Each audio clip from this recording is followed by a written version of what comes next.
Welcome to iTaste. இன்னைக்கு broccoli பொரிய செய்ய போறோம். வாங்க பார்க்கலாம். Do try our recipes and send pictures of it. We'd love to hear from you if you have any interesting recipes. Thank you for watching iTaste. Click the bell icon so you don't miss out on any new videos.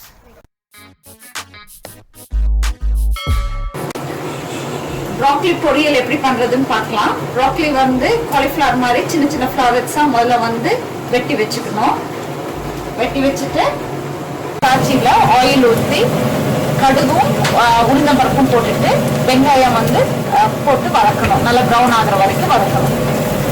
பாருங்க, வெங்காயம் வந்து நல்லா வதங்கிடுச்சு. இப்போ இதோட வந்து கொஞ்சம் chilli flakes காரத்துக்கு உங்களுக்கு எப்படி வேணுமோ அதுக்கு தகுந்த மாதிரி நீங்கள் காரத்துக்கு ஏற்ற மாதிரி சில்லி ஃப்ளேக்ஸ் ஆட் பண்ணிக்கோங்க. ஆட் பண்ணிவிட்டு அதையும் எண்ணெயிலேயே வந்து கொஞ்சம் வதங்கட்டும். இந்த சில்லி ஃப்ளேக்ஸும் ஆனியன்ஸும் நல்லா வதங்கிடுச்சு. இப்போ இதோட தக்காளி சேர்த்துட்டு அதையும் நல்லா எண்ணெயில் வதக்கணும். தக்காளி நல்லா மசிஞ்சிருச்சு. இப்போ ப்ராக்கலியை எல்லாம் ஆட் பண்ணுறோம். பார்த்து போட்டுக்கோங்க. பார்க்க நிறைய இருக்க மாதிரி இருக்கும். ஆனால் அது வெந்து வரும்போது கொஞ்சமாக தான் இருக்கும். அதனால் உப்பு பார்த்து போட்டுக்கோங்க.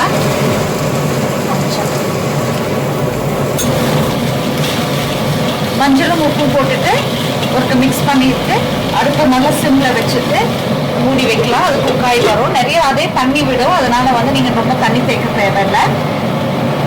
ப்ராக்கலியை பார்க்கலாம். பார்த்தீங்களா, நல்லா வெந்துருச்சு. லைட்டாக கிண்டிட்டு சிலர் வந்து இதுக்கு வந்து தேங்காய் பூ போடுவாங்க. உங்களுக்கு வேணும்னா தேங்காய் பூ ஆட் பண்ணிக்கோங்க. நான் வந்து இன்னைக்கு மாசி ஆட் பண்ண போறேன். அதோட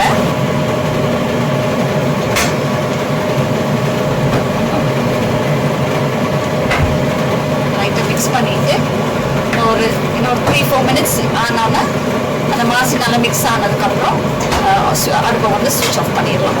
அதுக்கு இருக்கட்டும். அப்புறம் திருப்பி காட்டுறோம். ப்ராக்கலியை பார்க்கலாம். பாருங்க, நல்லா குக் ஆயிடுச்சு. இப்போ இதை ஸ்விட்ச் ஆஃப் பண்ணிடலாம்.